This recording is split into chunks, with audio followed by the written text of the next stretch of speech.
அனைவருக்கும் அஸ்ஸலாமு அலைக்கும் வரஹ்மத்துல்லாஹி வபரகாத்துஹு. அஸ்ஸலாமு அலைக்கும் வரஹ்மத்துல்லாஹி வபரகாத்துஹு.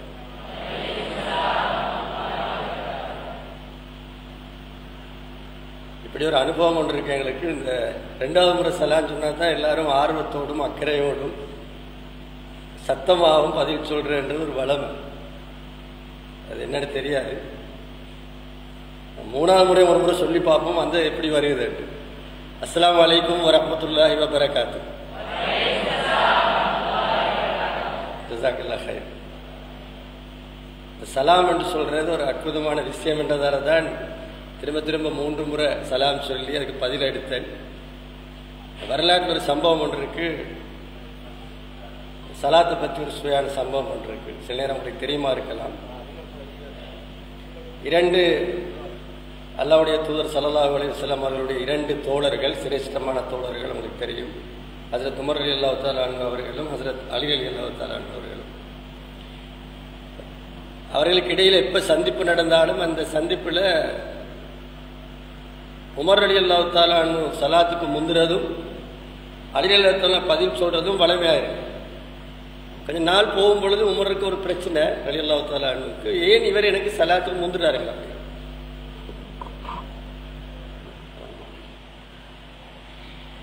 அப்ப அவர் போய் ரசூல் ஸல்லல்லாஹு அலைஹி வஸல்லம் முறையிடுறாரு, கேளுங்க அவர்கிட்ட, ஏன் அவர் எப்பயும் எனக்கு சலாம் சொல்றதே இல்லை, நான் தான் சொல்றது அப்படி. இப்ப நான் சொன்ன மாதிரி. அப்ப அவர் அழைச்சு கேட்கிறாங்க, யா அலி, என்ன இது காரணம் அப்படி. ஒரு அழகான, ஒரு ஆழமான, ஒரு சிறப்பான, ஒரு நன்மாராயம் தரத்தக்க பதில் அவர் சொல்றார். யா ரசூலல்லாஹ், ஒரு முறை நீங்க சொன்னீங்க, யாரு சலாத்துக்கு முந்தி போகிறார்களோ அவர்களுக்கு சொர்க்கத்தில் ஒரு மாளிகை வழங்கப்படும் என்று. அதனை எப்பொழுதும் நான் என்னுடைய சகோதரனாகிய உமருக்கு வழங்க விரும்பினேன், அதனால் தான் அவரை சலாம் சொல்ல விட்டேன் அப்படி. அற்புதமான பதில். சலாம் சொன்னவருக்கு கட்டாயம் சொர்க்கத்தில் ஒரு மாளிகை கிடைக்கும். சலாத்துக்கு பதில் சொன்னவர்களுக்கு சில நேரம் அந்த மாளிகையில் ஒரு அறையாவது கிடைக்கும். அதனால் எப்பயும் சலாம் என்றது சுவர்க்கத்துக்கு ஒரு விடயம். குர்ஆனுடைய வழிகாட்டலில் மிக உன்னதமான ஒரு வழிகாட்டல்.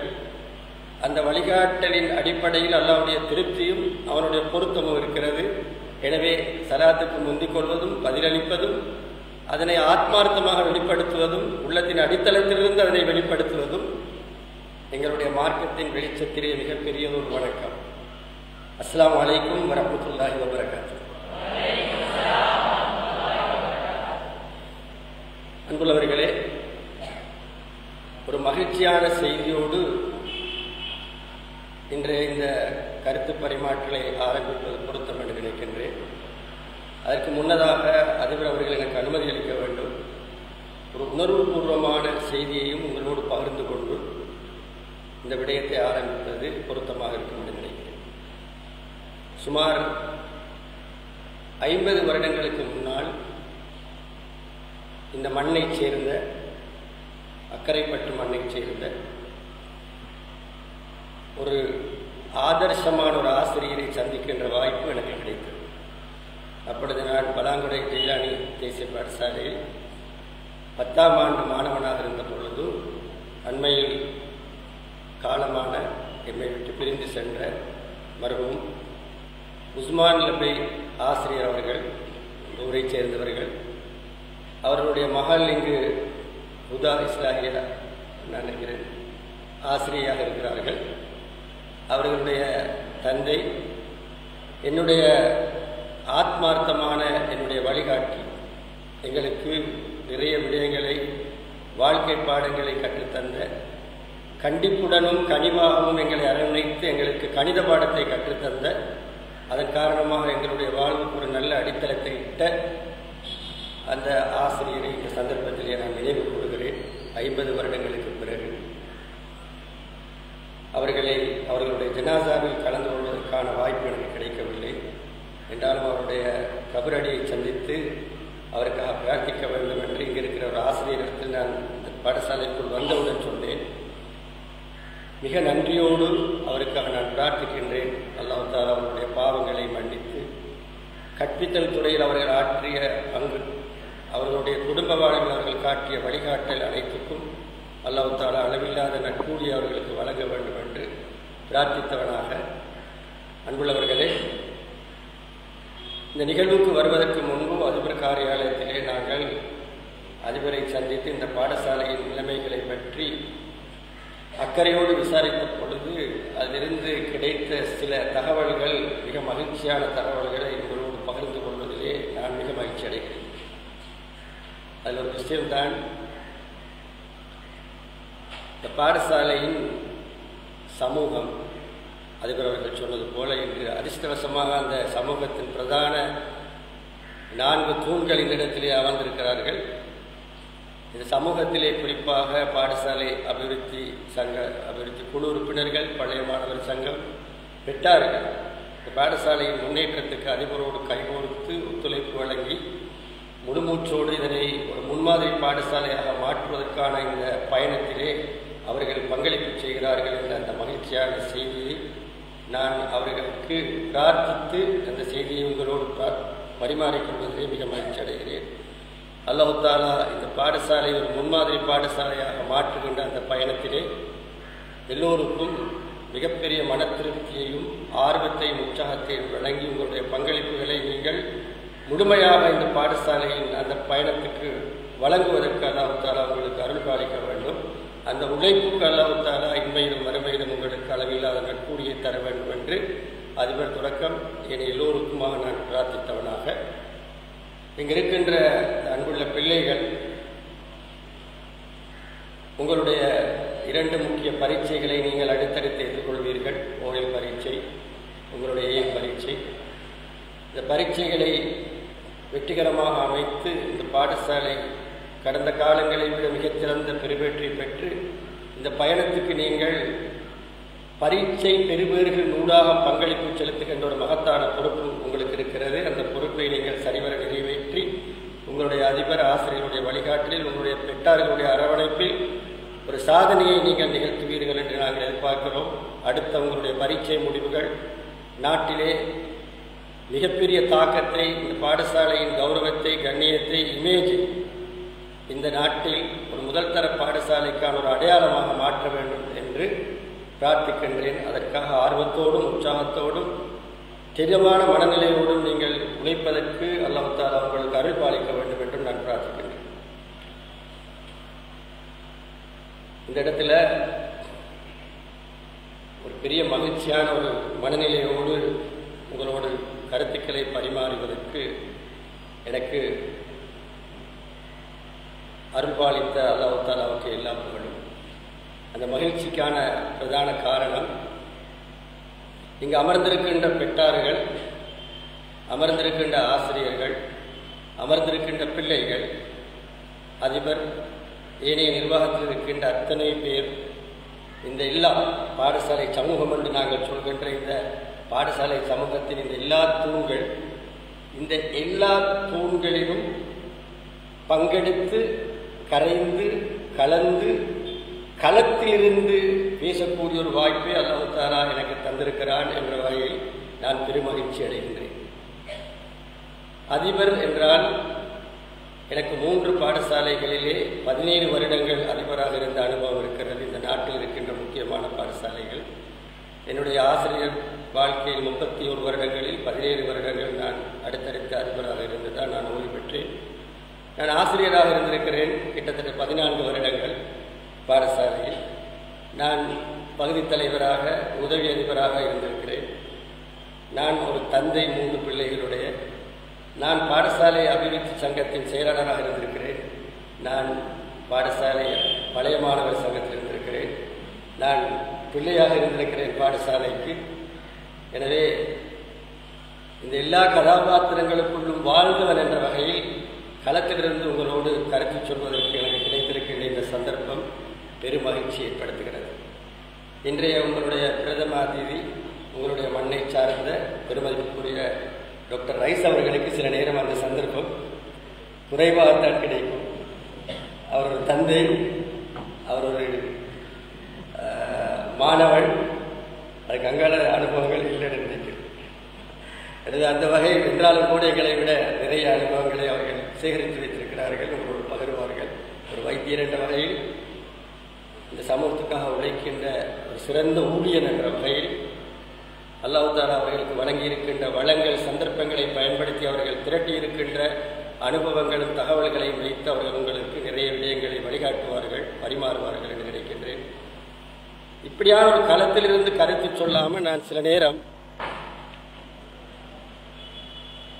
இதுக்கு சம்பந்தம் இல்லாத ஒருவனாக, ஒரு அதிபராக இல்லாமல், ஆசிரியராக இல்லாமல், பெற்றாராக இப்படி இருக்கிறதானே இல்லாமல் இருந்து இந்த இடத்துல கருத்து சொன்னால் பாடசாலையை பற்றி, அதனுடைய முன்னேற்றங்கள் பற்றி, எப்படி நாங்கள் இந்த வாழ்க்கையை வெற்றி கொள்றதெல்லாம் பேசினால், முதலாவது ஒரு அதிபர் தான் என்னை கொஞ்சம் வினோதமாக பார்ப்பார்.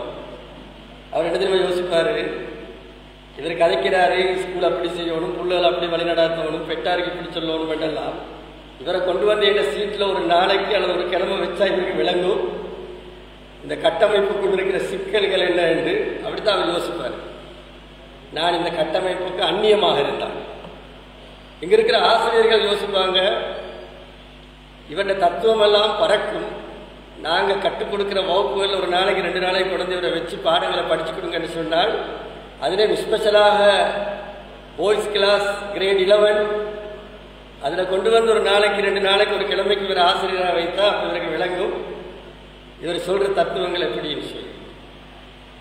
அப்படியான ஒரு மனநிலை பொதுவாக இருக்கிறது. ஆனால் அல்லாஹ் தஆலா இந்த எல்லா களத்திலும் இருந்து கரைந்து அனுபவம் பெற்று சுழிவு நெளிவுகள் கண்டு விழுந்து எழுந்து ஒரு வித்தியாசமான அனுபவங்களோடு உங்கள் முன்னால் இருந்து களத்திலிருந்து கருத்தை சொல்வதற்கு கிடைத்திருக்கின்ற இந்த சந்தர்ப்பத்தை மகிழ்ச்சியோடும் ஒரு அருட்படையாகவும் நான் பார்க்கிறேன். அன்புள்ளவர்களே, இப்போ சொல்லப்பட்ட ஒரு விஷயம்,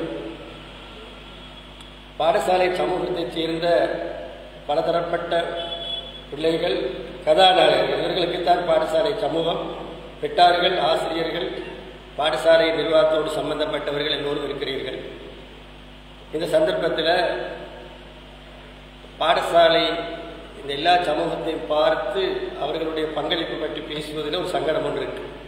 மாணவர்களை நாங்கள் தனியாக சந்தித்தால் அவர்களுக்குரியவற்றையும், சில நேரம் ஆசிரியர்களை தனியாக சந்தித்தால் அவர்களுக்குரியவற்றையும், பெற்றார்களை தனியாக சந்தித்தால் அவர்களுக்குரியவற்றையும், நிர்வாகத்தில் உள்ளவர்களை தனியாக சந்தித்தால் அவர்களுக்குள்ளவற்றையும் நாங்கள் தனித்தனியாக கலந்து பேசுவதற்கு சந்தர்ப்பம் கிடைத்தால் அது சில நேரம் ஒரு விசேடமாக இருக்கும். ஆனால் அதனை விடவும் விசேடமாக இந்த சந்தர்ப்பத்தை நான் பார்க்கிறேன். ஏனென்றால் இந்த சந்தர்ப்பத்திலே இந்த எல்லா தரப்புகளும் ஒன்றாக இருந்து அவர்களுடைய பங்களிப்பை இந்த பாடசாலைக்கு, இந்த பிள்ளைகளுக்காக வழங்குவதற்கு எப்படியான ஒரு வழிகாட்டல், அதிலே குறிப்பாக இங்கு தரப்பட்ட அந்த தலைப்பு, எப்படி நாங்கள் அல் குர்ஆன் பார்வையில், இஸ்லாமிய பார்வையில் உலக வாழ்வை வெற்றி கொள்வது என்ற ஒரு விஷயம், அந்த விடயத்தை பற்றி நாங்கள் பேசுவது இந்த பாடசாலை என்ற இந்த உலக வாழ்வையும் வெற்றி கொள்வதற்கான ஒரு அத்திவாராக அமையும் என்று நான் எதிர்பார்க்கிறேன். இங்கே சொல்லப்பட்ட ஒரு முக்கியமான விஷயம்தான், பாடசாலை சமூகத்தை சேர்ந்து இங்கே எல்லாரும் இருக்கிறார் சொல். இந்த பாடசாலை சமூகத்தை சார்ந்த அதிபர் தொடக்கம் ஆசிரியர்கள், பாடசாலை அபிவிருத்தி குழு அல்லது பழைய மாணவர்கள், பெற்றார்கள், பிள்ளைகள், நீங்கள் எல்லோரும் இணைந்து இந்த இடத்தில் இந்த பாடசாலையின் முன்னேற்றத்துக்காக, இந்த பிள்ளைகளுடைய வளர்ச்சிக்காக, இந்த பாடசாலையின் நன்மதிப்புக்காக நீங்கள் கொடுக்கின்ற இந்த உழைப்பு, உங்களுடைய உற்சாகம், உங்களுடைய பங்களிப்பு என்பது எந்த அளவுக்கு உச்சம் தொடுகிறதோ, எந்த அளவுக்கு உச்சிக்கு செல்கிறதோ, அப்பொழுது இந்த பாடசாலையின் வளர்ச்சி நிச்சயமாக படிப்படியாக உச்சம் தொடும். அதிபர் அவர்களுடைய வருகை, அதனைத் தொடர்ந்து ஏற்பட்டிருக்கின்ற மாற்றங்கள், ஏற்படுத்தி இருக்கின்ற பங்களிப்புகள் பற்றியெல்லாம் கேட்கின்ற பொழுது மிக மகிழ்ச்சியாக இருக்கிறது. ஏனென்றால் ஒரு தரப்பின் உழைப்பு, அதனோடு சேர்ந்து ஏனைய தரப்புகளுடைய உழைப்பு இப்பொழுது படிப்படியாக உச்சத்தை நோக்கி செல்கிறது. எனவே நிச்சயமாக இந்த பாடசாலை உச்சத்தை நோக்கி செல்லும். இந்த பாடசாலை ஒரு முன்மாதிரியான ஒரு பாடசாலையாக மாறும் என்ற நம்பிக்கை இருக்கிறது அன்புள்ள பெற்றார்களே. ஆனால் ஒரு வெற்றியின் தாற்பயம் இருக்கிறது, வெற்றியின் ஒரு தாரக மந்திரம் இருக்கிறது. அது எங்களுக்கு அல் குர்ஆனும் இந்த மார்க்கமும் சொல்லித் தருகின்ற ஒரு அடிப்படையான விதி. அந்த விதியைத்தான் நாங்கள் எல்லோரும் முதலாவதாக உள்ளத்தில் ஆழ பதித்துக் கொள்ள வேண்டும். இந்த எல்லா தரப்புகளும் சேர்ந்து அவரவர் பங்களிப்பை உச்சகட்டமாக வழங்குகின்ற பொழுது ஒரு அற்புதம் நிகழும். அந்த அற்புதம் தான் எங்களுக்கு உச்சத்தை தொடுவதற்கு, இமாலய சாதனை புரிவதற்கு காரணமாக இருக்கும் என்ற அந்த நம்பிக்கையை எங்களுடைய உள்ளத்தில் நாங்கள் ஆழமாக பதித்துக் கொள்ள வேண்டும். அந்த தாத்பரியம் என்ன என்பதைத்தான் உலக வெற்றியின் தாத்பரியமாக நாங்கள் கருதுகிறோம்.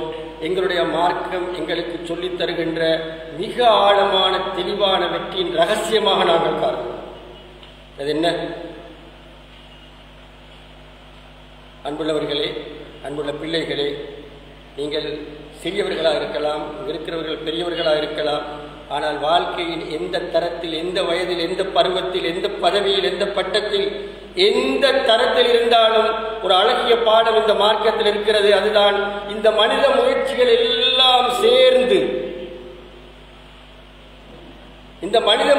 எல்லாம் சேர்ந்து ஏற்படுத்துகின்ற விளைவுகளோடு நாங்கள் விசுவாசிக்கின்ற எல்லாம் அல்லாஹ் தஆலாவுடைய அருள் கலக்கின்ற பொழுதுதான் எங்களுடைய சாதனைகளும் வெற்றிகளும் உச்சத்தை தொடும் என்ற அழகான பாடத்தை தான் நாங்கள் ஆரம்பத்தில் எங்களுடைய உள்ளத்தில் பதித்துக் கொள்ள வேண்டும். அப்ப இந்த விஷயத்துல எங்களுடைய எல்லா உழைப்புகளும் ஒரு பக்கமும், அந்த உழைப்புகளோடு அல்லாஹ்வுடைய அருள் சேர்கிறது என்ற அந்த விடயம் இன்னொரு பக்கமும் இணைந்து வருகின்ற பொழுது உலகத்தில் சாதாரண மனிதர்கள் நிகழ்த்துகின்ற சாதனைகளை விட பல மடங்கு சாதனைகளை நிகழ்த்தக்கூடிய ஒரு சூழல் உருவாகிறது, ஒரு அருள்பாலிக்கப்பட்ட நிலை உருவாகிறது. அது அரச பாடசாலையா, மദ്രസാக்களா, பள்ளிவாசலா என்ற வித்தியாசம் கிடையாது. எங்கெல்லாம் மனித உழைப்புகள் நேர்மையாக மனித முன்னேற்றத்துக்கு இடப்படுகிறதோ அங்கெல்லாம் அல்லாஹ்வுடைய அருட்கொடை கதவுகள் திறந்து விடப்படும். அப்படி திறந்து விடப்படுகின்ற பொழுது அந்த நல்லெண்ணத்தோடு வழங்கப்படுகின்ற பங்களிப்புகளோடு சேர்ந்து அல்லாஹ்வுடைய அருட்கொடைகள் இரண்டரை கலந்து இமாலய சாதனைகளை நிகழ்த்தும். இதுதான் வாழ்க்கையின் ரகசியம், இதுதான் வாழ்க்கையின் தாத்பரியம். இப்ப நான் இன்னொரு கேள்வி ஒன்று கேட்டால், குறிப்பாக இந்த ஓயலைய பிள்ளைகிட்ட ஒரு விட அதுக்கு வரும். அவங்கெல்லாம் பரீட்சைக்கு தயாராகிற பிள்ளைகள், இஸ்லாம் பாடம் படிக்கிற பிள்ளைகள், பெரும்பாலும் 7 பிள்ளைகள் படித்த பிள்ளைகள். இங்க இருக்கிற எல்லாருக்கும் தெரியும், நிறைய கேட்டது கேள்வி மிச்சம் இலகுவான ஒரு கேள்வி. பத்ர் யுத்தத்தில் கலந்து கொண்ட முஸ்லிம் படையின் எண்ணிக்கை என்ன? அல்லாஹ்வுடைய தூதர் உட்பட 313 தானே? இங்க யாருக்காவது சந்தேகம் இருக்காதுல்ல? யாராவது இருந்தா சொல்லுங்களேன். இல்லை 313 அல்ல, அது 314 அல்லது 315. இந்த விட ஓயல் பரீட்சைக்கு பேப்பரில் கேட்டால், நான் கேட்ட இந்த கேள்விக்கு உங்களோட விட சரி. ஆனால் இந்த விடை உலகியல் கண்ணோட்டத்தில் அந்த விடை சரி, ஆனால் ஆத்மீக கண்ணோட்டத்தில் அந்த விடை பிழை. திரும்ப நீங்கள் ஓயல் பேப்பரில் எழுதிடப்படாது. உலகியல் கண்ணோட்டத்தில் 313, இன்னொரு மனுஷன் வந்து சொல்லி தந்தாரு ஆத்மீக கண்ணோட்டத்தில் இத்தனை சொல்லி அதை எழுதிடுவாங்க. என்ற சூட மார்க்ஸ் இல்லை, நீங்கள் 313 எழுதுங்க, அதில் பிரச்சனை இல்லை. அன்புள்ளவர்களே, பத்ர் யுத்தத்தில் கலந்து கொண்ட எண்ணிக்கை முஸ்லிம் படையில் 313, எதிர்ப்படையில் எத்தனை தெரியுதானே? 1000. இப்போ எங்களுக்கெல்லாம் ஒரு பெரிய ஒரு பெருமை ஒன்று இருக்கு. என்ன தெரியுமா? 313 எங்களுடைய முஸ்லிம் படையைச் சேர்ந்த அல்லாஹ்வுடைய தூதருடைய தலைமையில் 313 மனிதர்கள் குறைந்த வளங்களோடு 1000 பேரை கொண்ட எதிரணியை கூடிய வளங்களோடு தோற்கடித்த மிகப்பெரிய அதிசயம் நிகழ்ந்த ஒரு யுத்தமாகத்தான், ஒரு நிகழ்வாகத்தான் அந்த பத்ர் யுத்தம் வரலாற்று நடிகளும் பார்க்கப்படுகிறது, படிக்கிறோம், உணர்ந்திருக்கிறோம். ஆனால் ஆத்மீக கண்ணோட்டத்தில் அதில் வேறொரு பாடம் இருக்கிறது. அன்புள்ளவர்களே, அந்த பாடத்தை இங்கிருக்கின்ற பெற்றார்களும், இங்கிருக்கின்ற ஆசிரியர்களும், இங்கிருக்கின்ற அதிபரும், இங்கிருக்கின்ற பிள்ளைகளும், இங்கு அமர்ந்திருக்கின்ற ஏனைய எல்லோரும் உள்ளத்தின் அடித்தளத்தில் பதித்துக் கொள்ள வேண்டும். அவரவர் இருக்கின்ற வாழ்க்கை தரத்தில், வாழ்க்கை பங்களிப்பில் உச்சம் தொடுவதற்கு. அல் குர்ஆன் சொல்கிறது, சூரத்துல் அன்ஃபால், இன்னும் பல இடங்களில் அந்த யுத்தத்தில் ஒரு கட்டத்தில் 1000 வழக்குகள், இன்னொரு கட்டத்தில் 3000 வழக்குகள். மிக முழுமையான தயார் நிலையோடு நாங்கள் அந்த யுத்தத்துக்கு இறக்கி வைத்தோம். அப்போ எண்ணிக்கை 313 அல்ல, 1000 வழக்குகளாக இருந்தால் 1000 வழக்குகள் சக 313 பேர் சேர்ந்து கிட்டத்தட்ட நாங்கள் எண்ணிக்கை எடுத்து பார்த்தா 1313 பேர் 1000 பேருக்கு எதிராக போராடி இருக்கிறார்கள். அதிலும் மனிதர்கள் மட்டுமல்ல, வழக்குகள் அதுவும் அல்லாஹ்வினால் பூர்ணமாக தயாரித்து அனுப்பப்பட்டவர்கள். அப்ப அங்க எண்ணிக்கையில பிரச்சனை இருக்கு. எண்ணிக்கையில பெருமைப்படுறது கொண்டும் இல்லை. அங்க இருக்கின்ற பெருமைப்பட வேண்டிய, பாடம் கற்றுக்க வேண்டிய மிக உன்னதமான யதார்த்தமும் உண்மையும் என்ன தெரியுமா? அதுதான் அந்த 313 மனிதர்களும் அல்லாஹ்வுடைய தூதருடைய தலைமையில் 1000 அல்லது 3000 வழக்குகளை பெற்றுக்கொள்வதற்கு தகுதியானார்களே, அதுதான் பத்ர் யுத்தம் கற்றுத்தருகின்ற வாழ்க்கையின் வெற்றியின் தாத்பரியம். பாடம் படிக்கணும். அங்கதான் இங்க இருக்கின்ற பிள்ளைகள், நீங்கள் உங்களுடைய பரீட்சைக்காக எடுத்துக்கொள்கின்ற முயற்சிகள், உங்களை வழிப்படுத்துகின்ற ஆசிரியர்களுடைய பங்களிப்புகள், உங்களுடைய பெற்றோர்களுடைய அரவணைப்புகள், உங்களுடைய அதிபருடைய தலைமைத்துவம், இன்னும் இருக்கின்ற எல்லா வளங்களும் இணைந்திருக்கின்ற நிலையில் அல்லாஹ்வுடைய அருட்கொடை கதவுகளை உங்களால் திறந்து கொள்ள முடியுமாக இருந்தால், பத்ர் யுத்தத்தில் அல்லாஹ்வுடைய தூதரும் அவருடைய படையும் அந்த மலாய்க்காமார்களுடைய அந்த உதவியை திறந்து கொண்டது போல நீங்கள் இந்த பாடசாலையில் சாதனையாளர்களாக மாறுவீர்கள். அதான் உண்மை. அப்ப எங்க சேலஞ்ச் இருக்கு தெரியுமா? ஒரு அருள் பாலிக்கப்பட்ட மாணவனாக மாறுவதும், ஒரு அருள் பாலிக்கப்பட்ட பெற்றாராக மாறுவதும், ஒரு அருள் பாலிக்கப்பட்ட ஆசிரியராக மாறுவதும், ஒரு அருள் பாலிக்கப்பட்ட அதிபராக மாறுவதும், ஒரு அருள் பாலிக்கப்பட்ட பாடசாலை அபிவிருத்தி குழுவின் அங்கத்தவராக மாறுவதும், ஒரு அருள் பாலிக்கப்பட்ட ஒரு பழைய மாணவர் சங்க அங்கத்துவராக மாறுவதும், அந்த அருளை திறந்து கொண்டு உங்களுடைய பங்களிப்பை உச்சகட்டம் செலுத்துவதும், இந்த இரண்டும் கலந்து ஏற்படுகின்ற இந்த சாதனை தான் இமாலய சாதனை, உச்சந்தொடும் சாதனை, உலகமே வியக்கின்ற சாதனை. பத்ர் யுத்தத்தை பார்த்து நாங்கள் பல நூற்றாண்டுகளாக வியப்பது போல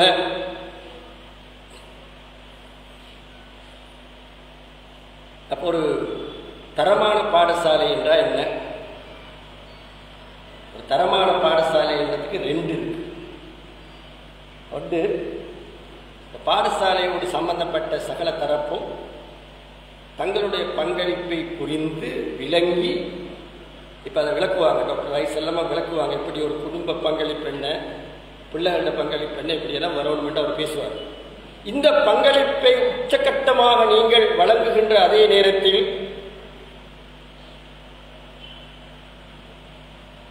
இந்த பாடசாலை, இங்கு இருக்கின்ற இந்த பிள்ளைகள் தான் கதாநாயகர்கள். இவர்களுக்காக இந்த பாடசாலை ஒவ்வொரு நாளும் இந்த மத்திய தளத்தில் அதிகமாக கொடுக்கிறதோ அந்த பாடசாலை தான் தரமான பாடசாலை. அது ஒரு முதல் அடிப்படை. ஒரு பிள்ளை ஸ்கூலுக்கு 7:30க்கு திரும்ப 2 o'clock போறதா இருந்தால், அதுக்கு இடையில் இருக்கிற அந்த 6:30 அல்லது 6 மணித்தியாலங்கள்ல அந்த பிள்ளை எதை கூடுதலாக பெறுகிறதோ அந்த பாடசாலை, எதை அந்த பிள்ளைக்கு கூடுதலாக வழங்குகிறதோ அந்த பாடசாலை தான் தரமான பாடசாலை, குவாலிட்டி ஸ்கூல். அந்த பாடசாலை தான் அருள் பாலிக்கப்பட்ட பாடசாலை. அப்ப இங்க இருக்கிற எல்லோரும் சேர்ந்து, அதிபர், ஆசிரியர்கள், இருக்கின்ற எல்லா தரப்பும் சேர்ந்து இந்த பிள்ளைகளுக்கு ஒவ்வொரு நாளும் என்னவெல்லாம் அதிகமாக கொடுப்பதற்கு அவர்கள் ஆத்மார்த்தமாக விருப்பம் கொண்டிருக்கிறார்களோ, அந்த விருப்பத்துக்கேற்ப அவர்கள் செயற்படுகிறார்களோ, அவைகளெல்லாம் விளைவுகளை காண்கிறதோ அந்த பாடசாலை தான் தரமான பாடசாலை. கல்வி அமைச்சில், கல்வி காரியாலயத்தில், இன்னும் இருக்கின்ற சமூக மதிப்பீடுகள் எல்லாம் பரீட்சை பெறுபேறுகள் ஒரு பாடசாலையின் தரத்தை மதிப்பீடு செய்வதற்கான ஒரு பிரதான சுட்டியாக கருதப்படுகிறது. அது உண்மைதான். பிள்ளைகள் எடுக்கிற ரிசல்ட்ஸை வச்சு தான் அந்த பாடசாலையை பார்க்கிறது. எனக்கு தெரியும், இந்த மேற்பார்வைக்கு வருகின்ற கல்வி காரியாலயத்தில் சேர்ந்தவர்கள், உங்களோட அதிபுரம் ஏற்கனவே கல்வி காரியாலயத்தில் இருந்தவர்கள் தான். அவர்கள் திரும்பவும் ஒரு கல்வி காரியாலயத்தில் ஒரு பெரிய பதவிக்கு போகிற ஆசை இருக்கிற மாதிரி விளங்குது. அப்படி இல்லாமல் தொடர்ச்சியாக பல வருடங்கள் இந்த பாடசாலைக்கு தலைமைத்துவம் கொடுத்து இந்த அன்பான பிள்ளைகளை வழிநடாத்தி அவர்களோடு கலந்திருந்து இந்த சமூகத்துக்கு ஒரு பெரும்பங்காற்ற வேண்டும் என்ற ஒரு ஆசை எனக்கு அவர் சொல்லும் பொழுது ஏற்பட்டது. அதை நான் பகிர்ந்து கொள்கிறேன். அல்லாஹ்விடத்தில் பிரார்த்திக்கின்றேன், அவருக்கு பதவி உயர்வு என்பது அது அவருடைய தனிமனித பங்களிப்பு, தனிமனித வரவு, தனிமனித வரப்பிரசாதம். ஆனால் இந்த பாடசாலையில் அவருடைய பங்களிப்பு என்பது வெறுமனே இந்த பாடசாலைக்கு மட்டுமல்ல, இதனை ஒரு முன்மாதிரி பாடசாலையாக மாற்றி அமைத்தால் இங்கு இருக்கின்ற நுணுக்கங்கள், முன்னேற்றங்கள், இந்த வளர்ச்சி, இதற்கு பின்னால் இருக்கின்ற உழைப்புகள், அத்தியாவசியங்கள், காரணிகள், இவைகள் எல்லாவற்றையும் ஏனைய பாடசாலைகள் பார்த்து அந்தந்த பாடசாலையின் பிள்ளைகளுக்கு ஒரு களவமைத்து கொடுக்கின்ற ஒரு நிலை ஏற்படுமாக இருந்தால் அது உங்களுக்கு அல்லாஹ்வுடைய அருட்கொடை கதவுகளை திறந்துவிடும். சில நேரம் உங்களுக்கு கிடைக்கின்ற உயர்வுகளை விடவும் அது உங்களுடைய உலக மறுமை வாழ்வை வெற்றி பெறச் செய்யும் என்ற நம்பிக்கை எங்களுக்கு இருக்கிறது அன்புள்ள அதிபரவர்களே. அப்போ ஒரு தரமான பாடசாலை, அதுல முதல் பணி இதுதான்.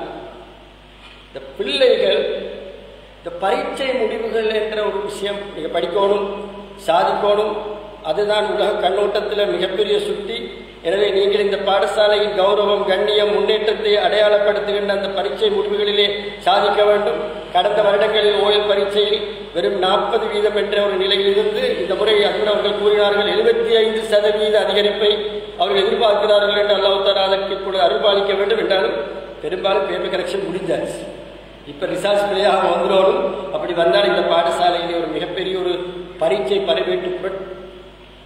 பெருவேட்டு புரட்சி நடைபெறும். அந்த புரட்சியின் காரணமாக இந்த பாடசாலையினுடைய நன்மதிப்பு மிகப்பெரிய அளவில் ஒரே இரவில் உயர்ந்துவிடும் என்ற நம்பிக்கை எங்களுக்கு இருக்கு. அல்லாஹ் தஆலா அதை கருப்பாளிக்க வேண்டுமானால் அந்த பரீட்சை முடிவுகள் மட்டுமல்ல ஒரு பாடசாலையின் தரத்துக்கான அடையாளம் என்பதை நாங்கள் புரிந்து கொள்ள வேண்டும். ஒரு பாடசாலையின் வெற்றி என்பது ஒரு பிள்ளை இந்த பாடசாலையில் என்னவெல்லாம் பெறுகிறதோ அது வெறுமனே பாடங்களோடும் பரீட்சைகளோடும் மட்டுப்படுத்தப்பட்டதல்ல. அந்த பிள்ளைகளுடைய இன்னும் பல 100 விடயங்களோடு சம்பந்தப்பட்ட அவற்றுக்கு வழிநடாத்துகின்ற மத்திய தளம் தான் இது.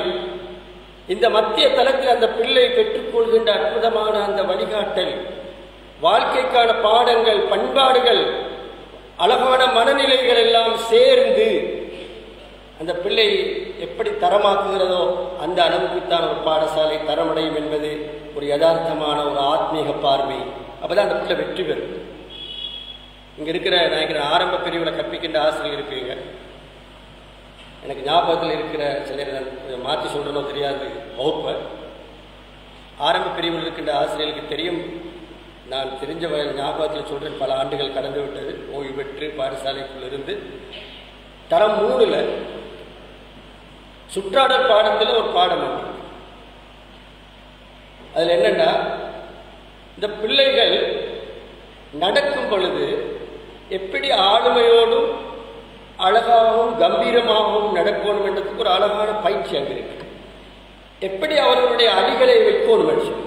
அப்படி வைக்கும் பொழுது இந்த பாதத்தில் எந்த பகுதி முன்னால் வைக்கப்படணும், எந்த பகுதி பின்னால் வைக்கப்படணும் என்பதற்கான ஒரு அழகான ஒரு செயற்பாடு இருக்கிறது. அந்த செயற்பாட்டின் மூலம் அந்த பிள்ளைகளுக்கு கம்பீரமாக நடப்பதற்கு பழக்க வேண்டும் என்று அங்கு இருக்கிறது. அந்த பயிற்சியை இந்த பாடசாலை அந்த பிள்ளைகளுக்கு வழங்குமாக இருந்தால் அது அவர்களுடைய ஆளுமையை தீர்மானிக்கின்ற ஒரு காரணியாக இருப்பதனால் அவர்கள் அவ்வாறு பயிற்றுவிக்கப்பட்டவர்கள் கம்பீரமாக நடப்பதற்கு அவர்கள் பாடம் படிப்பார்கள் என்றால் இந்த பாடசாலை ஒரு தரமான பாடசாலை என்று கருத்து. அது ஒரு வாழ்க்கை பாடம். எனவே அந்த வகையில் ஒரு பாடசாலையை நாங்கள் தரமாக பார்க்கறது எப்படி தெரியுமா? பரீட்சை பெறுபேறுகளும் தான் அதோடு சேர்ந்து இன்னும் பல 100 விடயங்களை இந்த பிள்ளைகள் பெற்றுக்கொள்கின்ற ஒரு மத்திய தளமாக இது இருக்குமாக இருந்தால் இந்த பாடசாலை தரமான பாடசாலை, அருள்பாலிக்கப்பட்ட பாடசாலை. அதிபர் அவர்களுடைய தகவல்களில் இருந்து இந்த பாடசாலையிலே இருக்கின்ற பிள்ளைகளை பற்றி ஒரு ஆழமான பார்வை அவர்களுக்கு இருக்கிறது, எங்கள் ஆசிரியர்களுக்கு இருக்கிறது என்று சொன்னார்கள். அந்த ஆழமான பார்வைதான் வெறுமனே பாட புத்தகங்களோடும் படிப்போடும் பாடத்திட்டங்களோடும் பரீட்சைகளோடும் மட்டுப்படுத்தப்பட்டது அல்ல. அதை கடந்து சென்று அவர்களுடைய வாழ்க்கை பின்னணி, சூழல், குடும்பம், அவர்களுக்கு இருக்கின்ற சிக்கல்கள், தடைகள், அவர்களை எப்படி ஒரு மகிழ்ச்சியான ஒரு பாடசாலை சூழலை அவர்களுக்காக உருவாக்க முடியும், அவர்களுக்கு இருக்கின்ற பலம் பலவீனங்கள் என்ன, அவர்களோடு எப்படி இரண்டரை கலந்து அவர்களை தூக்கிவிடலாம், உற்சாகப்படுத்தலாம், முன்னேற்றலாம் என்ற அந்த எல்லா அம்சங்களையும் உள்ளடக்கிய ஒரு ஆழமான பார்வை இந்த நிர்வாகத்துக்கு இந்த பிள்ளைகளை பொறுத்து இருக்கிறது. அற்புதமானது, மகிழ்ச்சிக்குரியது, நிச்சயமாக அல்லாஹ்வுடைய அருளை பெற்றுத்தரக்கூடிய ஒரு அற்புதமான செயற்பாடு. தனித்தனியாக அதனை நான் வரிசைப்படுத்த வேண்டியதில்லை. அதனால் பயன்பெறுகின்ற வழிகாட்டப்படுகின்ற பெற்றார்களுக்கும் பிள்ளைகளுக்கும் தெரியும் எப்படி ஒரு ஆழமான பார்வை இந்த பிள்ளைகளை பொறுத்தவரையில் இந்த பாடசாலை நிர்வாகத்துக்கு இருக்கிறது என்று. அதுதான் அந்த அருட்கொடை கதவுகளை திறந்து கொண்டு வாழ்க்கையில் வெற்றி பெறுவதற்கான முதல் அத்திவாரமும் முதல் அடியும் அச்சாணியுமாகும் அன்புள்ளவர்களே. இப்போ அப்படி ஒரு விஷயம் ஒன்றை பற்றி பேசுகிறதே. அப்போ 2 விடயங்கள் வரணும். ஒன்று, இந்த பிள்ளைகளுக்கு என்னவெல்லாம் நாங்கள் கொடுக்கலாம், ஒவ்வொரு நாளும் என்ன கூட கொடுக்கலாம். அது பிள்ளைகளுடைய சீருடையோடு சம்மந்தப்பட்ட, பிள்ளைகளுடைய தலைமுடியோடு சம்பந்தப்பட்ட, பிள்ளைகளுடைய வாழ்க்கையின் இன்னொரு 2 விடயங்கள் சம்பந்தப்பட்ட, பரீட்சை முடிவுகள் சம்பந்தப்பட்ட, கற்றுக் கொடுக்கின்ற இந்த எல்லாத்தோடும் சம்பந்தப்பட்டு இந்த பிள்ளைகளுக்கு ஒவ்வொரு நாளும் என்னவெல்லாம் மேலதிகமாக கொடுக்க முடியும் என்று ஆர்வத்தோடு இயங்குகின்ற ஒரு கட்டமைப்பு பாடசாலைக்குள் இருக்குமாக இருந்தால் அல்லாஹ்வுடைய அருட்கொடை கதவுகளை திறந்து கொள்வதற்கு பத்ர் யுத்தத்தில் அல்லாஹ்வுடைய தூதர் ஸல்லல்லாஹு அலைஹி வஸல்லம் அவர்கள் திறந்து கொண்டது போல அடிப்படையான விஷயம் அது. ஓரளவு இந்த பாடசாலையில் அது நடைபெறுகிறது என்பது தான் ஆரம்ப தகவல்களிலிருந்து நான் பெற்றுக்கொண்டது. எனக்கு ஒரு அதிபட்ட பேச்சில் ஒரு விஷயம் ஒன்று நல்ல சந்தோஷம் தந்தது. எல்லா கட்டத்திலும் இந்த மாற்றங்களுக்கு பின்னால் இருக்கிற விஷயங்கள் அவர் விளங்கப்படுத்திட்டு போகும் பொழுது ஒரு சொல்ல அவர் பயன்படுத்தல, ஒரு சொல்ல பயன்படுத்தினார். ஸ்கூல் கட்டமைப்புக்குள் இருக்க வேண்டிய ஒரு விஷயம். வளமையாக நாங்கள் போனால் சில நேரம் யாரையும் நாங்கள் குறை சொல்கிறது இல்லை. பொதுவாக சொல்லுவாங்க, நான் வந்த பொழுது, நான் வந்த பிறகு, இப்படிலாம் சொல்லுவாங்க. அதிபருடைய பேச்சில் நிறைய வந்து எப்படி தெரியுமா, நாங்கள் செஞ்சோம். இந்த நாங்கள் எண்ணத்துக்குள்ள ஒரு தாரக மந்திரம் இருக்கிறது. நாங்கள் செய்தோம் என்பது அருள்பாலிக்கப்படுகின்ற ஒரு வசனம், ஒரு சொல். நான் செய்தேன் என்பது சில நேரம் அந்த அருளை இழக்க செய்கின்ற ஒரு சொல். எனவே அதிபர் அவர்கள் அந்த இடத்தில் மிக நுணுக்கமாக பேசும் பொழுது நான் அவதானித்தேன். ஒரு அதிபர் என்ற வகையிலே 17 வருஷம் 3 ஸ்கூல் அதிபராக இருந்த வகையிலே எனக்கு தெரியும், இனி பாம்புட கால் பாம்புக்கு தெரியும் என்ற மாதிரி பேசக்கூடிய வார்த்தையிலே தெரியும் இவர் ஒரு சக்ஸஸ் ஆனால் தான் இல்லையா. இவரை வச்சுட்டு பேசுவது சங்கடமாக இருக்குது. அவர் கொஞ்சம் எழுதி போனால் இன்னும் கொஞ்சம் பேசுவேன். அப்போ அந்த வகையில் மகிழ்ச்சியாக இருக்கிறது. நிச்சயமாக அந்த கூட்டு முயற்சி என்பது, நாங்கள் என்று சொல்லி எல்லோரையும் அரவணைத்து செல்வது, எல்லோருடைய பங்களிப்பையும் உச்சகட்டம் எடுப்பது, அப்படி எடுக்கின்ற பொழுதுதான் அந்த அருட்கொடை கதவுகள் திறந்து விடப்படும். வாழ்க்கையின் வெற்றியின் ரகசியம் அதுதான் அன்புள்ளவர்கள். அப்ப இங்கே பெற்றார்கள் இருக்கிறீர்கள். உங்களுக்கு 3 பெற்றார் பங்களிப்பு இருக்கிறது இந்த பிள்ளைகளை பொறுத்தவரை. அந்த 3 பெற்றார் பங்களிப்பையும் நீங்கள் சரிவரச் செய்கின்ற பொழுது சொர்க்கத்தின் வாசல்கள் உங்களுக்காக திறந்து விடப்படும். பெற்றார்கள் நீங்கள் நினச்சிக்கோங்க, உலகத்தில் சொர்க்கத்துக்கு போகிறதுக்கு, சொர்க்கத்தை பெற்றுக்கொள்வது தான் எங்கள் இறுதி இலக்கு. எல்லாரும் மௌத்தா போகிறது, அதுக்கு பிறகு திரும்ப வாரது இல்லை. அந்த உலகத்தில் வெற்றி பெறுறது தான் எங்கள் எல்லாருடைய லட்சியம். அப்படியான லட்சியம் கொண்ட எங்களை பொறுத்தவரையில் உலகத்தில் அல்லாஹ் தஆலா தந்திருக்கிற மிக அற்புதமான வாய்ப்பு என்ன தெரியுமா? இந்த குடும்ப வாழ்க்கை தான். இந்த குடும்ப வாழ்க்கையை தான் சொர்க்கத்துக்கு மனிதனை அனுப்புவதற்கு நிறைய வாசல்களை திறந்து விடுறது. ஒரு பிள்ளையோடு வாழ்கின்ற அந்த வாழ்க்கை, அந்த பிள்ளையை பெற்றெடுத்து வளர்த்து ஆளாக்கி கரைந்து கஷ்டப்பட்டு ஒரு தாயும் தந்தையும் எடுக்கின்ற அந்த அற்புதமான முயற்சி இருக்கிறது. 24 மணி நேரமும் உங்களுக்கு சொர்க்கத்துக்கு செல்வதற்கான அந்த வாயில்களை திறந்து கொண்டே இருக்கும். மீசானில் உங்களுக்கான அந்த கூலியை பாரமாக்கிக் கொண்டே இருக்கும். அது வேறு எதிலே கிடைக்காது. மற்றெல்லாம் வந்து சொற்ப காலம் செஞ்சால் குடும்ப வாழ்க்கையில் பிரிவில்லையே. தந்தை உழைத்துக் கொண்டே இருக்கிறார், தாய் உழைத்துக் கொண்டே இருக்கிறார். நான் சில நேரத்தில் சொல்றது, சமையல் அறையில் நீங்க இந்த சாதாரணமான அது கஷ்டம், சாப்பாடு ஆக்குறது, அது பிறகு நீங்கள் இந்த பிங்காங்கோப்பை கழுகிறது, உடுப்பு கழுகிறது இருக்கே சாதாரணமான சராசரியான எங்களோட குடும்பத்துக்குள்ள இருக்கிற பிரச்சனை. நாங்கள் ஆகக்கூடியனா கொஞ்சம் தேங்காய் திரி கொடுப்போம். அப்படி தேங்காய் திரி கொடுக்கறதுலேயே எங்களுக்கு கைவலி உயர்த்து போகுது. சரி, இப்போ அதையும் செய்யறதுலையே. ஆனால் பெற்றார்கள் உங்களுடைய உள்ளத்தில் ஆழ பதித்துக் கொள்ளுங்கள். நீங்கள் சமைத்து கொடுக்கின்ற ஒவ்வொரு அரிசி மணியும், ஒவ்வொரு சோட்டு பருக்கையும் நாளை உங்களுக்கு அல்லாஹ்வுடைய தராசில் பாரமான நற்கூலியாக இருக்கும் என்ற அந்த எண்ணத்தை உள்ளத்தில் பதித்துக் கொள்ளுங்கள். நீங்கள் வெற்றிகரமான ஒரு பெற்றாராக மாறுவீர்கள். எத்தனை கஷ்டம், எத்தனை துன்பம். சில நேரத்தில் சொல்றது, உம்மமாருக்கு தான் பெரிய கிரெடிட் ஒன்று. ஏன்னா உம்மமாரு தான் சரியா கஷ்டப்படுறேன், வாப்பமாரு நாங்கள் பண்ற கஷ்டம் எங்களுக்கு தான் தெரியும். அப்படித்தானே வாப்பமாரு? நாங்கள் போயிட்டு கஷ்டப்பட்டு உழைச்சி வியாபாரம் செஞ்சு அங்கே பேங்கு சல்லி போட்டு கடன் பட்டு செக்யூரிட்டி நாய் அதை படுத்து விரட்டி அதை செஞ்சு இது செஞ்சு நாங்கள் ஓட்டம் அலைச்சல நாங்கள் காட்டி கொண்டது இல்லையே. அவங்கள பொறுத்தவரையில் வீட்டில் ஒரே வகையான போக்கு. நாங்கள் அப்படி இல்லை. நாங்கள் வித்தியாசமான எத்தனையோ முரண்பாடுகள் சவால்களை வாக்கிய அப்போ இந்த தாயும் தந்தையும் பற்ற பாடு இந்த பிள்ளைகளை வளர்த்து கொண்டதுக்கு. இங்கே இருக்கிற பிள்ளை நல்லா கேட்டுவாங்க. இந்த பக்கம் பற்ற பாடு அவளை வளர்த்துருக்கிறதுக்கு, இந்த பக்கத்தை வளர்க்குறதுக்கு அவங்க உண்மை அப்போ பற்ற பாடு பட்ட பாடு ஒவ்வொருத்தருக்கும் தெரியும். உன்னுடைய தாயும் தந்தையும் இங்கு இருக்கிறவர்களுடைய தாயும் தந்தையும் எப்படியான முயற்சிகளை மேற்கொண்டார்கள். அல்லாஹ் தஆலா அவர்களுக்கு சுவர்க்கத்தை வழங்க வேண்டும். அவர்கள் எடுத்துக்கொண்ட ஒவ்வொரு முயற்சிக்கும், ஒவ்வொரு எட்டுக்கும், ஒவ்வொரு அசைவுக்கும், ஒவ்வொரு உழைப்புக்கும். அதே போல அன்றைக்குள்ள பிள்ளைகள் உங்களுடைய வாழ்க்கையின் முதல் மனிதர்கள் இவர்கள், முதல் மனிதர்கள் இவர்கள், இரண்டாம் மனிதர்கள் இவர்கள், மூன்றாம் மனிதர்கள் இவர்கள் தான். ஏனென்றால் அவர்கள் உங்களுக்காகவே வாழ்கிறார்கள், உங்களுக்காகவே சிரிக்கிறார்கள், உங்களுக்காகவே அழுகிறார்கள், உங்களுக்காகவே அவர்கள் வியர்வை சிந்துகிறார்கள். அன்புள்ள பெற்றார்களே, நீங்கள் சிந்துகின்ற ஒவ்வொரு வியர்வை துளியும், நீங்கள் எடுக்கின்ற ஒவ்வொரு முயற்சியும், நீங்கள் எடுக்கின்ற ஒவ்வொரு அசைவும், நீங்கள் படுகின்ற பாடுகளும், நீங்கள் உணர்வுகின்ற உணர்வுகளும், உங்களுடைய உளைச்சல்களும் அத்தனையும் நிச்சயமாக அல்லாஹ்வுடைய தராசில் மிக பாரமாக அமையும். அப்படியான ஒரு எண்ணம் உங்களுக்கு இருந்தால் நிச்சயமாக அந்த எண்ணம் தான் உங்களை சுவர்க்கத்துக்கு அழைத்து செல்லும். அப்படியானால் எல்லாத்தையும் நீங்கள் உற்சாகமாக செய்வீங்க. புள்ளலை கொஞ்சம் எழுப்புறதுக்கு கஷ்டமாக இருந்தால் ஒரு முறை எழுப்புங்க ஃபஜ்ருக்கு தொழுகிறதுக்கு, அது ஒரு நன்மை அல்லது 10 நன்மை.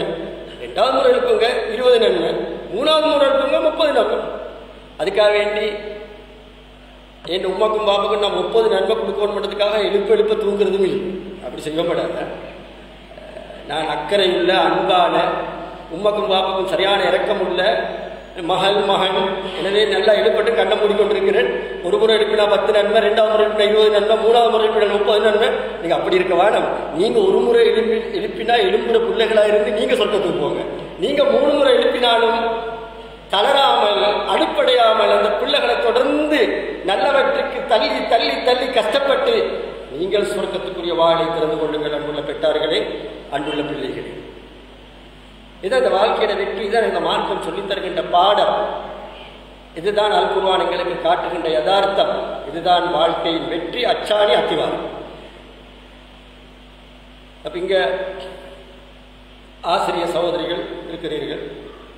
நான் நினைக்கிறேன் இந்த பிள்ளைகளுடைய வாழ்க்கையில் பெற்றார்களுக்கு இணையாகவே குடும்ப அங்கத்தவராக நேரடியாக இல்லாவிட்டாலும் அவர்கள் தான் குடும்பத்தின் மற்றொரு அத்திவாரம். அந்த பிள்ளைகளை ஒழுங்குபடுத்துகின்ற அற்புதமான வழிகாட்டல்.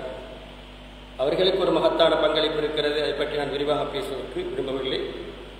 என்றாலும் ஒரு விடயம் இருக்கிறது. அதுதான் ஆசிரியர் தொழிலே ஒரு ஆச்சரியம் இருக்கிறது. அதுதான் உலகத்தில் மற்றெல்லா தொழிலையும் விட, மற்றெல்லா சேவைகளையும் விட, மற்றெல்லா பணிகளையும் விட, மற்றெல்லா தொழில்களையும் விட, மற்றெல்லா முதலீடுகளையும் விட, மற்றெல்லா வியாபாரங்களையும் விட உலகத்திலே மிக உன்னதமான ஒரு சேவை, ஒரு உழைப்பு, ஒரு முயற்சி என்பது மனிதர்களை வழிநடாத்துகின்ற, அவர்களை பயிற்றுவிக்கின்ற, அவர்களுக்கு கற்றுக் கொடுக்கின்ற, அவர்களை ஆளாக்குகின்ற, அவர்களை கண்களுக்கு குளிர்ச்சியானவர்களாக மாற்றுகின்ற அந்த பணி இருக்கிறது.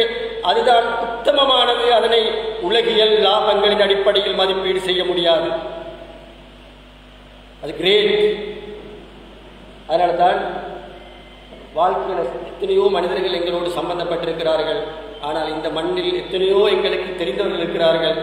அவர்கள் யாரும் என்னுடைய உள்ளத்துக்கு இந்த மண்ணுக்கு வந்தவுடனே அதெல்லாம் ஞாபகம் வரல. வந்தது என்ன தெரியுமா? எனக்கு 10ஆம் ஆண்டில் கற்றுத்தந்த என்னுடைய அன்புக்குரிய ஆசிரியருடைய மறைவு எனக்கு ஞாபகம் வந்து அவருடைய அந்த கபரடிக்கு செல்ல வேண்டும், மக்பராவுக்கு செல்ல வேண்டும் என்ற அந்த மனநிலை வருவதற்கு காரணம் என்ன தெரியுமா? அது என்னுடைய வாழ்க்கை பிரச்சனை. அன்புள்ள பிள்ளைகளே, அப்படியான ஒரு உத்தமமான உங்களுடைய குடும்ப அங்கத்தவராக இல்லாத குடும்ப அங்கத்தவர் தான் இந்த ஆசிரியர்கள்.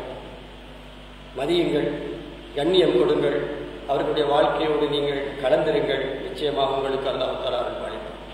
அன்புள்ள ஆசிரிய சகோதர சகோதரிகளே, இது உத்தமமான பணி, மிகப்பெரிய சேவை. அந்த சேவையில் நாங்கள் எப்படியெல்லாம் 3 வகையான நிலையிலிருந்து கடமையாற்றுகிறோம் என்பதை பொறுத்து எங்களுக்குரிய அருள் கதவுகள் திறக்கப்படும்.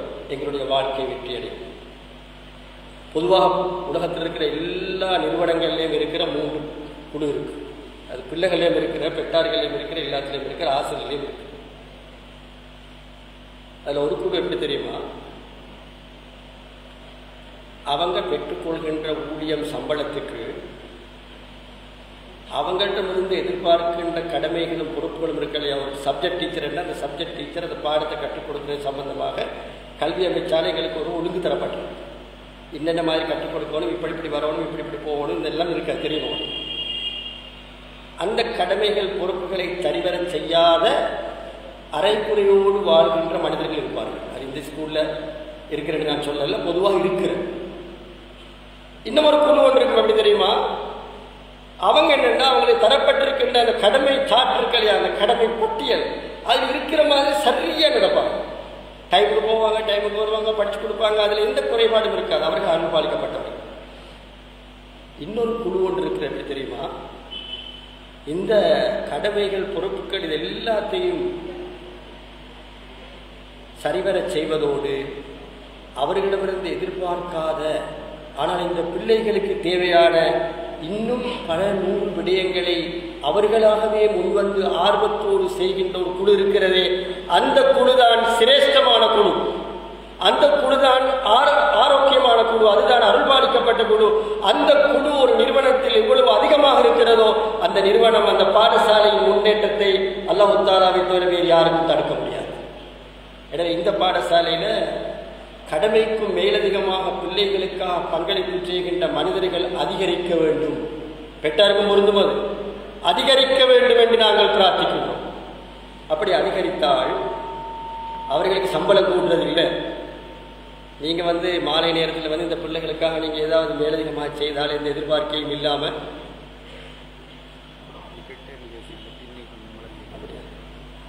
அப்படி வந்தால் கல்வி அமைச்சர் அல்லது கல்வி காரியாலயத்தில் அல்லது ஒரு அதிபர் பேரளம் எடுத்து சம்பள பட்டியலோடு சேர்த்து நீங்கள் இப்படி மேலதிகமான வேலைகள் செஞ்சிருக்கிறீங்க, அதனால் உங்களுக்கு மேலதிகமான சம்பளம் தான் என்று சொல்ல மாட்டாங்க. ஆனால் என்னையும் உங்களை படைத்த ரப்புடைய பட்டியலில் உங்களுடைய பேர் பதியப்படும். அப்படி பதியப்பட்டால் அல்லாஹ் தஆலா அவனுடைய அருட்கொடை கதவுகளை திறந்து விட்டால் அதன் பிறகு உங்களுடைய வாழ்வு வெற்றிகரமாக மாறும். அப்படி மாறிய மனிதர்கள் பலரை கண்டிருக்கிறோம். எங்களுடைய சொந்த வாழ்க்கையில் நாங்கள் கண்டிருக்கிறோம். மேலதிகங்கள் செய்த மனிதர்கள் தான் உலகத்திலே அல்லாஹ்வுடைய அருளை பெற்று வெற்றி பெற்ற உன்னதமான மனிதர்கள். எனவே அன்புள்ள ஆசிரியர்களே, எப்பொழுதும் நீங்கள் முயற்சி எடுங்கள்.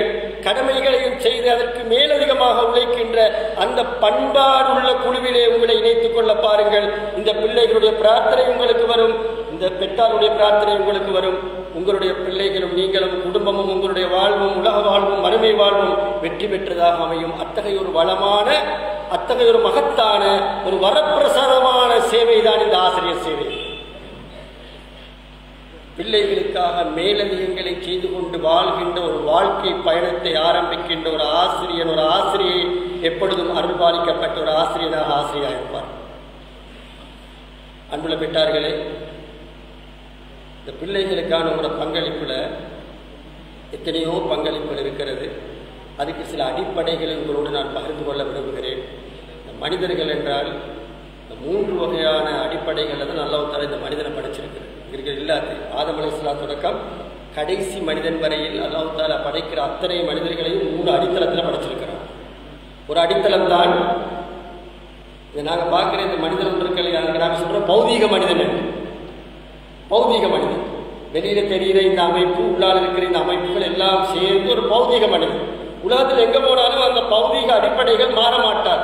ஆதம் அலைஹிஸ்ஸலாமுக்கும் அப்படித்தான் இருந்தது, கடைசியாக படைக்கப்பட போகிற மனிதனுக்கும் அப்படித்தான் இருக்கும். அதுக்கு நாங்கள் சொல்றது மனிதனுக்குள் இருக்கின்ற பௌதீக மனிதன். பிள்ளைகள் நீங்களும் கேட்போம். இன்னொரு மனிதன் இந்த மனிதனுக்குள் இருக்கிறது தெரியுமா? இந்த அறிவு மனிதன். இந்த அறிவு இன்னொரு மனிதன் இருக்கிறான், இந்த கல்ப் அல்லது ஆத்மா அல்லது ரூஹ்.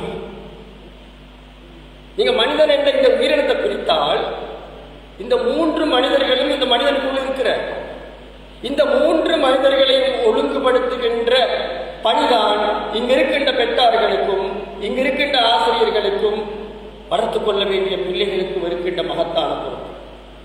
இந்த 3 மனிதர்களையும் ஒழுங்குபடுத்தி சீராக்கி வெற்றி பெற செய்வதற்காகத்தான் என்கிற மார்க்கம் அல் குர்ஆன் அல்லாஹ்வுடைய தூதர் ஸல்லல்லாஹு அலைஹி வஸல்லம் அவர்கள் மகத்தான வழிகாட்டலை வழங்கினார்கள். அப்ப இங்க இருக்கிற பிள்ளையோட ஒரு பௌதிக மனிதன் ஆரோக்கியமா இருக்கும். நான் ஸ்கூலில் போனா கேட்கறது பிள்ளைகிட்ட நீங்க ஒரு நாளைக்கு சராசரியா குடிக்கிற தண்ணீர்கிட்ட அளவு என்ன. நான் கடந்த வாரத்தில் புத்தளத்தில் ஒரு ஸ்கூலுக்கு போயிருந்தேன். அங்கே கிரேட் 6லிருந்து 8 வரங்காட்டி ஒரு டீம், இன்னொரு டீம் வந்து 9லிருந்து 13 வரங்காட்டி. இந்த பிள்ளைகளுக்கு மத்தியில் கிட்டத்தட்ட ஒரு 1000 பிள்ளைகள். அந்த பிள்ளைகளுக்கு கேட்டதில் எனக்கு தெரிய வந்தது, ஒரு 10% பிள்ளைகள் கூட சராசரியாக ஒரு மனிதன் ஒரு நாளைக்கு அருந்த வேண்டி இந்த வயசில் குடிக்க வேண்டிய தண்ணியை குடிக்கிறது இல்லை. சின்ன ஒரு விஷயம். அது கருத்து என்ன தெரியுமா? அந்த தண்ணீரை அருந்தாது, என்னை விட நாங்கள் டாக்டர் ரைஸ் வந்து அதை பற்றி சொல்லுவார். அந்த தண்ணீரை குடிக்காம இருக்கிற அந்த பிள்ளைகள் 30-40 வருஷம் போன பிறகு அல்லாஹ் தஆலா பாதுகாக்க வேண்டும், அவர்கள் பெரும்பாலும் மருத்துவருடைய சீட்டுகளோடு ஃபார்மசி வழியாக தெரிய வேண்டி வரும். சின்ன விஷயமா? இந்த பிள்ளைகளுக்கு ஆத்மீக மனிதன் இருக்கு இல்லையா? இந்த ஆத்மீக மனிதன் இந்த பிள்ளைகளோட விடயத்தில் எப்படி இருக்கிற, உயிரோட்டமா இருக்கிறதா அல்லது இறந்து போயிருக்கிறதா என்று பார்க்கிறதுக்கு இந்த பிள்ளைகிட்ட கேட்டா 5 வக்து தொழுகையும் நீங்கள் சீராக தொழுகிறார்களா என்று நான் கேட்க மாட்டேன். அந்த ஸ்கூல்ல கேட்டேன், பக்கத்து ஊர்ல ஒரு ஸ்கூல்லே நான் கிட்டத்தில் வந்த நேரம் கேட்டேன். முடிவுகள் திருப்தியாக இல்லையாக்குள்ள பெற்றார்களே, எனக்கும் உங்களுக்கும் ஒரு மகத்தான பணி இருக்கிறது. ஒரு முஸ்லிம் பாடசாலைக்கு ஒரு மகத்தான பணி இருக்கிறது. ஒவ்வொரு பிள்ளையிடம் இருக்கின்ற இந்த ஆத்மீக மனிதனை உயிரோட்டமாக வைக்காத எந்த ஒரு பாடசாலையும் தரமான வெற்றிகரமான பாடசாலையால், எந்த ஒரு தாயும் தந்தையும் தரமான வெற்றிகரமான உம்மாவும் அல்ல பாப்பாவும் அல்ல. எந்த ஒரு பிள்ளையும் இந்த ஆத்மீக மனிதனை வெற்றிகரமாக வைக்காத எந்த ஒரு பிள்ளையும் தரமான ஒரு பிள்ளையும் அல்ல, வெற்றி பெற்ற ஒரு பிள்ளையும் அல்ல. எனவே இந்த ஆத்மீக மனிதன் பலப்பட வேண்டும். இந்த மார்க்கம் அதற்கு காட்டியிருக்கின்ற வழிகாட்டலோடு இந்த பிள்ளைகளும் நாங்களும் இணைய வேண்டும். அதுல ஒன்றுதான் தொழுகை. இந்த பிள்ளை நீங்க எல்லாரும் உங்களோட மனச்சாட்சி கேட்டுக்கோங்க. கடந்த 5 தினங்கள்ல 5 வக்து தொழுகையையும் சரியாக தொழுத பிள்ளையாக நான் இருக்கிறேனா என்று நீங்க கேட்டுக்கோங்க. உங்களோட மனச்சாட்சி. நான் எழுப்ப மாட்டேன், கை தூக்க சொல்ல மாட்டேன். அந்த பாடசாலையில நான் கை தூக்க சொல்றேன். கிட்டத்தட்ட 200 பிள்ளைகளை வெறும் 11 பிள்ளைகள் தான் சொன்னாங்க 5 நாளும் 5 வக்தையும் தொழுதோம். 5 நாள் ஒரு மதிப்பீட்டுக்காக கேட்டோம். மற்ற பிள்ளைகள் தொழுகிறது இல்லை. இங்க இருக்கிற எல்லா பிள்ளைகளும் பெரிய பிள்ளைகள், தொழுகை கடமையாக்கப்பட்ட பிள்ளைகள். இந்த பிள்ளைகள் தொழுகையோடு இல்லை என்றிருந்தால் முஸ்லிம் பாடசாலையில் கல்வி கற்று, முஸ்லிம் பாடசாலையில் 13 வருடங்கள் வாழ்ந்து, முஸ்லிம் தாய்க்கும் தந்தைக்கும் பிறந்து, முஸ்லிம் சூழலில் வளர்ந்து, முஸ்லிம் பள்ளிவாயலுக்கு சென்று அவர்களுடைய வாழ்க்கையில் 5 வேளை தொழுகையையும் அவர்கள் தொழாத பிள்ளைகளாக இருப்பார்கள் என்றால் தோல்வியடைந்த ஆத்மீக மனிதனோடு அவர்கள் வாழ்கிறார்கள் என்ற கருத்து அன்புள்ள பெற்றோர்களே, நீங்களும் நானும் அதற்கு பொறுப்பாளர்கள், அறிவர் உட்பட. அந்த ஆத்மீக மனிதனோடு சம்பந்தப்பட்ட நிறைய விஷயங்கள் இருக்கு. அது விரிவான பாடம் தொழுகை என்றது அது ஒன்று. அந்த தொழுகையை நிறைவேற்றி ஆத்மீக மனிதனை உயிர் துடிப்போடு வைக்காத ஒரு நிலை இருக்குமாக இருந்தால் அங்கே எங்களுடைய பங்களிப்பு சிந்திக்கப்பட வேண்டிய ஒரு பங்களிப்பு. பிள்ளைகள் 11ஆம் ஆண்டு என்றது 15 வயது, 16 வயது, 17 வயது, 18 வயது, இன்னும் நீண்ட காலத்துக்கு வாழப்போகிறோம். 60ல் நான் தொழுகையை ஆரம்பிக்கிறேன் என்று நீங்கள் நினைத்தால் கடைசியாக நான் பங்காற்றிய பாடசாலையில் ஒரு மாணவன் இருந்தால் தரம் 10. கடைசியாக நான் இருந்த ஸ்கூலில் ஒரு பிள்ளை 10ஆம் ஆண்டு மிக உற்சாகமான பிள்ளை. எங்களோட விதைப்பந்தாட்ட அணியிலும் அவர் விளையாடினார். உமர் என்று அவருக்கு பேர். இந்த 10ஆம் ஆண்டு பிள்ளையாடி இல்லை, 11ஆம் ஆண்டு பிள்ளை தான் இருக்கிறீங்க, நல்லா கேட்கும். அந்த பிள்ளை வியாழக்கிழமை என்று நினைக்கிறேன் என்னோடு இருந்தால் ஸ்கூலில் கொஞ்சம் சிரமதான வேலை செய்யும். இப்போ மரக்கண்டுகளை நாட்டி கொண்டிருந்தோம். அந்த பிள்ளைக்கு ஒரு மரக்கண்டு நாட்டுக்கு ஒரு குடியை தோண்ட சொல்லி நானும் பக்கத்தில் இருந்தேன். நான் சொன்னேன், அவனுக்கு உமர் கொஞ்சம் நல்ல ஆழமாக தோணுங்க. அது கொஞ்சம் ஜோக்கான பிள்ளை. அது திருப்பி என்னட்டு கேட்டேன், இடத்துக்கு சரி என்ன அடக்கவான்னு கேட்டேன். அது நாங்கள் அப்போ சீரியஸ் அடிக்கவே இல்லை, சிரிச்சுட்டு அப்போ தோணுங்கன்னு சொல்லி போயாச்சு. சனிக்கிழமை தொழுகைக்கு சற்று 1 மணிக்கு மட்டும் கேள்விப்படுகிறது உமர் மௌத்து அப்படின்னு சொல்லி. அவர் வீடு பக்கத்தில் தான் இருந்து, ஸ்கூல் பக்கத்தில். ஓடி போய் பார்த்தால் அவர் பக்கத்தில் இருக்கிற ஆற்றை குளிக்க போயிருக்கிறார். அங்கே தோணியில் போயிருக்கிறாங்க. தோணி கவிழ்ந்து அவர்கள். நான் 2 நிமிஷத்தில் முடிக்க பார்த்தேன். அவர் வந்து சொல்றாரு 7 நிமிஷம் இருக்கிறாங்க. அப்படியா? நான் 2 நிமிஷத்தில் முடிக்க பார்த்தேன். 5 நிமிஷம் நீ கூட தந்ததுக்கு ஜசாக்கல்லாக. இந்த வேகத்தோடு முடிக்க பார்த்தா அவர் இப்போ 7 நிமிஷம் இருக்கிறார். சரி, ஓகே. எனக்கு 1 மணித்தேலம் தந்தாங்க. எனக்கு தெரியும் நான் 1 மணித்தேலம் மட்டும் கிட்டத்தட்ட 55 நிமிஷத்தில் முடிப்பேன். 9:55 நான் 9:57 முடிச்சிடுவேன். மௌலவி பயந்துட்டாரு போல நான் 10 மணி 11 மணி ஆகாட்டி எழுப்ப நினைச்சேன். டாக்டரும் என்னை அடிக்கடி உறுதி பார்த்தார், என்ன நேரத்தை எடுக்கிறாரோ.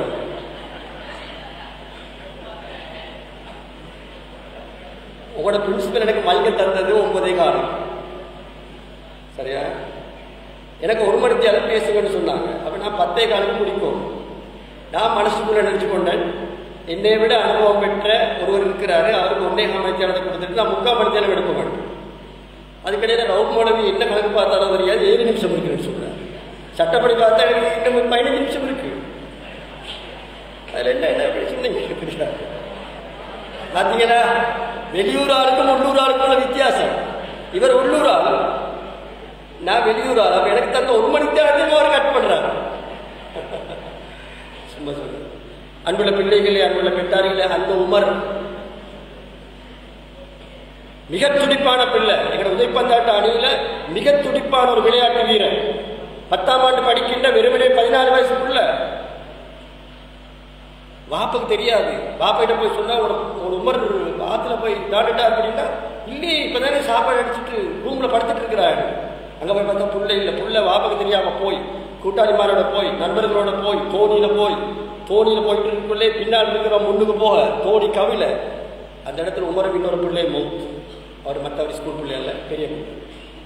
நான் இந்த வாப்பையிட்ட போய் முதலாவது கேட்டேன்னு தெரியுமா, உமர் புகர் தொழுதாரா?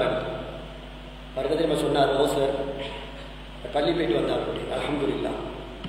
உமர் புகர் தொழுகை தொழாமல் இருந்தால், உமர் சுபஹ் தொழுகை தொழாமல் இருந்தால், உமருடைய ஆத்மீக மனிதன் இறந்து விட்டார் என்பது மட்டுமல்ல, உமருடைய மறுமை வாழ்க்கை கேள்விக்குறி.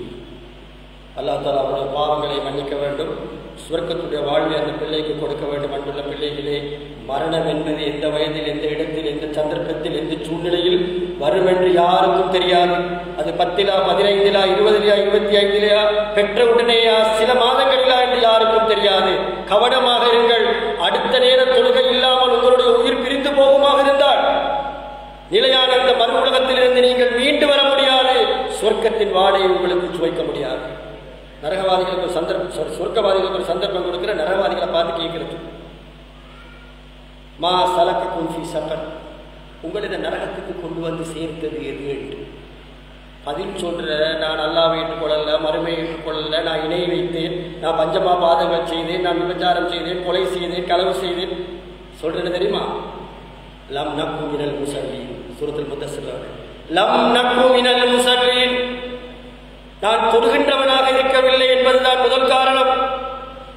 லம் நக்கு மினல் முஸல்லீன், நான் தொழுகையாளிகளில் ஒருவனாக இல்லாமல் இருந்ததுதான் நான் இந்த சக்கர் என்ற நரகத்துக்கு வருவதற்கான முதல் காரணம்.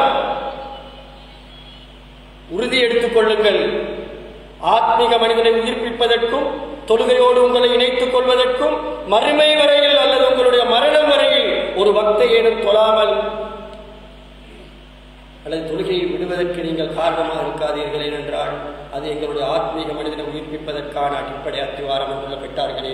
உங்களுடைய பிள்ளைகளை அதற்காக வழிநடத்துங்கள். நீங்களும் தொழுகையாளிகளாக இருங்கள். ஒரு ஆத்மீக பாடம் மட்டுமல்ல, உலக மறுமை வெற்றியின் அத்திவாரம் அச்சாணி. அப்ப ஆத்மீக மனிதன் உயிர்ப்பிக்கப்படும். அல் குர்ஆனின் மூலமாக, தொழுகைகள் மூலமாக, வணக்கங்கள் மூலமாக, ஔராதுகள் மூலமாக, சிக்கர்கள் மூலமாக அந்த ஆத்மீக மனிதன் பலப்படுத்தப்பட வேண்டும். அதற்கான சந்தர்ப்பங்கள் அரச பாடசாலைகள் குறைவாக இருக்கலாம். நிச்சயமாக எதிர்காலம் ஒரு மாலை நேர பாடசாலை ஒன்றை உருவாக்குவதற்கு நாங்கள் திட்டமிடுகிறோம். நீங்கள் பிரார்த்தியுங்கள். அந்த மாலை நேர பாடசாலையில், அந்த கல்லூரியில் இந்த ஆத்மீக மனிதனை உயிர்ப்பிப்பதற்கான வழிகாட்டலை வழங்குகின்ற மத்திய தளமாக அந்த மாலை நேர கல்லூரிகளை மாற்றுவதற்கு நாங்கள் திட்டமிடுகிறோம்.